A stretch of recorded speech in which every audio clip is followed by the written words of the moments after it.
VBS/setht KMS. Example, com exactly. After installing the key or setting the host, activate Office using C-script OSP. VBS/act to contact Microsoft or your KMS. Wait for confirmation text that activation succeeded.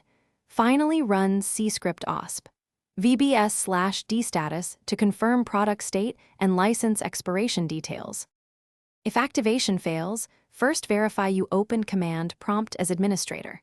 Confirm firewall or proxy settings do not block activation traffic to Microsoft or your KMS server. To remove a problematic key, use C-script OSP. VBS/unk AOR replacing AAA with the last 5 characters shown. Then install a new key with C-script OSP. VBS/intkey, NEWKEY, and run C-script OSP. VBS/act again.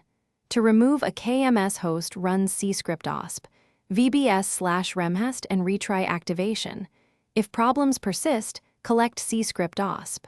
VBS/D status output for support. Thanks for watching. Consider subscribing if we helped you.